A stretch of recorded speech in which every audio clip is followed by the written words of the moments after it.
สมที่เคารพการเปลี่ยนแปลงชีวิตจากความสิ้นเคยอันเก่ามาเป็นอันใหม่ที่ก้าวหน้าที่ติดพันกับการผลิตเป็นสินค้ามันบ่แม่นเรื่องง่ายสำหรับทุกคนหลายๆครอบครัวถึงว่าจะมีความห้าวหันดูมันปานใดก็ตามถ้าหากว่าขาดปัจจัยเงื่อนไขอำนวยความสะดวกและแผนการดำเนินงานตามกลไกเศรษฐกิจตลาดก็ยากที่จะต้องได้รับผลสำเร็จก็ใช้เวลายาวนานพอสมควร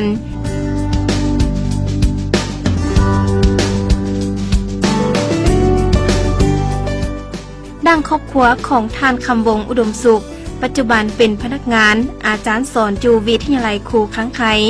ซึ่งเป็นครอบครัวหนึ่งที่เคยผ่านพาต่ออุปสรรคนานาประการในการปรับปรุงบูรณะครอบครัวให้มีชีวิตการเป็นอยู่ดีขึ้นการดำรงชีวิตบ่ว่าจะอยู่ตัวเมืองหรือชนบทพื้นฐานการดำรงชีวิตในระยะผ่านมาแม่นติดพันกับธรรมชาติการสร้างเศรษฐกิจผลิตเป็นสินค้าแม่นการปลูกฝัง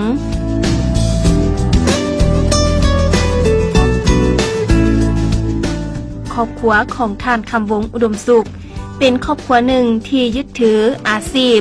ปลูกต้นหมากมังกรเป็นอาชีพเสริมท่านได้เล่าว่าถ้าจะอาศัยแต่เงินเดือนของผัวและเมียการใช้จ่ายภายในครอบครัวก็บ่พอใช้พอใจย้อนสภาพแนวนั้นมันจึงเฮ็ดให้ท่านคำวงอุดมสุขพร้อมครอบครัวต้องได้ดิ้นหนซอกหาทางออกเพื่อยกระดับชีวิตการเป็นอยู่ในฐานะเป็นหัวหน้าครอบครัวท่านได้ริเริ่มบุกเบิกและปลูกต้นหมากมังกรมาแต่ปี 2017 ในเนื้อที่สวน 3 เฮกตาร์ในปี 2017 เริ่มปลูกต้นหมากมังกรในจำนวน200 กกและมาฮอดปี 2019 นี้ได้ขยายออกตืม700 ต้นส่วนแนวพันธุ์เม่นแนวพันธุ์พื้นเมืองเฮานับแต่เริ่มต้นปลูกมาเป็นระยะเวลา2 ปีมานี้แม่นสามารถเก็บกู้ผลปลูกได้3 สุดและเก็บได้500 ถึง 600 กิโลกรัม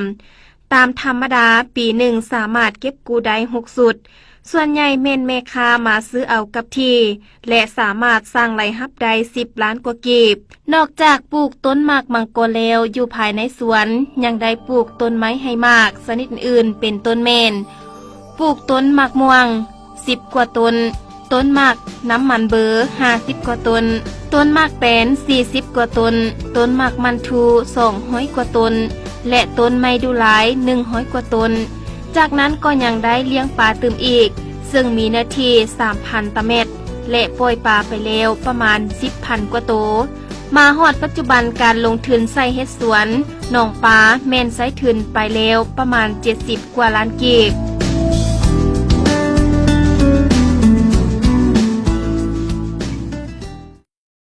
ข้าพเจ้าชื่อ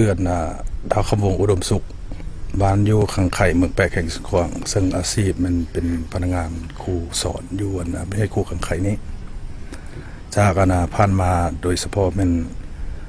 ระบบเงินเดือนเนาะคือนางบรรดาท่านทำอู้เนี่ยเงินเดือนของพวกเราถือว่าบ่พอใช้จ่ายฉะนั้นถือว่ามาฮอดปัจจุบันฮอดปี 2015 เริ่มมีการบุกเบิกเรื่องเนื้อที่ดินนี้แล้วตกมาฮอด 2017 แล้วได้ทำการปลูกต้นไม้ให้กิ่งไม้มากโดยเฉพาะเป็นปัจจุบันนี้มันปลูกกันกกมาอันแก้วมังกรนี่เนาะกกมังกรหลังจากนั้นก็ถือว่าได้มีการปลูกบรรดาต้นไม้กินมากกันอื่นตึมเนาะเสริมตึมมีมักแตนแล้วก็มักน้ำมันเบอร์เนาะแล้วก็มักม่วงแล้วก็มีการเลี้ยงปลาเขาตึมเนาะเพื่อเป็นการหารายได้เสริมเขาอยู่ในอาชีพของพวกเขาเนาะสำหรับบรรดากกมังกรนี่เพราะว่าทั้งหมดมีอยู่700 กว่าต้นเนาะแต่ว่าที่มันให้ผลให้มากปัจจุบันมีอยู่200 กว่าต้นเนาะเก็บได้ประมาณจากสุดเลยผ่านมานี่ถือว่าได้2 ถึง 3 สุดแล้วถือว่าได้500 ถึง 600 กว่าต้น500 ถึง 600 กว่าโลเลยกว่ากิโลเนาะนี่แหละและขายในราคาโลนึงเท่าไหร่ประมาณเท่าไหร่การขายถือว่าในราคา 8,000 10,000 กีบ 8,000 10,000 กีบบางครั้งก็ถือว่าแม่ค้ามาเอาเองนะบางครั้งเพิ่นก็เจ้าโทรหาแล้วก็ไปส่งเขาเจ้า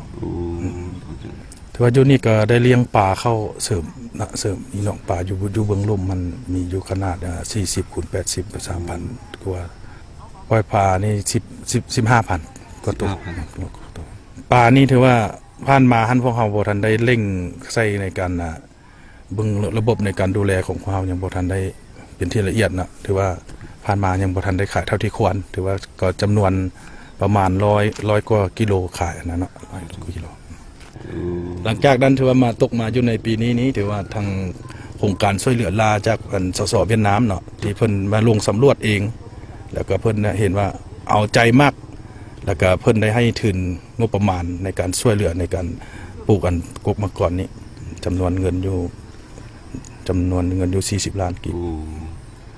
สำหรับกกมะกรแล้วมาพบปัญหามันแม่นเว้าเรื่องเชื้อราเนาะโรคเชื้อราแต่ว่าวิชาการจากอันสสเวียดนามเขาเจ้าก็มาเบิ่งข้อมูลแล้วเขาเจ้าก็บอกวิธีในการฆ่าเชื้อราทั้ง9วันเนาะ มักเกิดเชื้อราเนาะ แม่นเชื้อราแล้วก็มีจำนวนประเภทบงและบดมากัดยอดมันเวลาที่มันปงยอดใหม่ๆจ้ะ ครับจ้ะ เจ้าครับใจ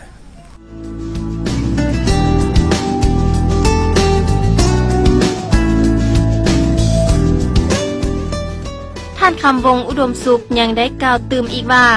สำหรับทิศทางแผนการในต่อหน้าจะสืบต่อขยายปลูกต้นหมากมังกรให้ได้ 1,000 กว่าต้น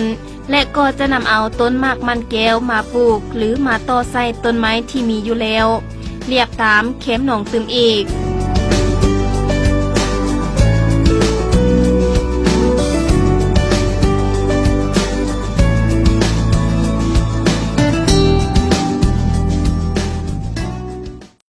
คือว่าแผนต้นหน้าที่เนื้อที่ดินของเราอย่างบ้างนี่ก็คือว่า4นะพันขยายประมาณอยู่1,000ตัวเนาะถือว่าสามารถรองรับเบื้องทางเบื้องนี้ไปเนาะสามารถรองรับได้ปัจจุบันนี้มี700กว่าแล้วก็จะประมาณอยู่อีกอันพันกว่าเนี่ย อันเนื้อที่ส่วนของเขานี่มีหลายแบบนี้ ทั้งหมดเนื้อที่ส่วนนี้ก็ถือว่ามีอยู่3เฮกตาร์ มี3เฮกตาร์ 3เฮกตาร์เนื้อที่ส่วนเขาว่านี่ละจึงสามารถเว้าได้ว่าบ่ว่าจะเป็นเวียกน้อยหรือเวียกใหญ่เวียกง่ายหรือยากถ้าหากมีความตัดสินใจมีความบุกเบินเฮ็ดแท้ทำจริงแล้วความเชื่อมั่นต่อตนเองรับประกันว่าเวียกงานที่พวกเขามีความต้องการมีความมุ่งหวังจะมีผลสำเร็จอย่างแท้จริงตามทิศน้ำที่ว่าเพิ่งตนเองกุ้มตนเองและสร้างความเข้มแข็งด้วยตนเอง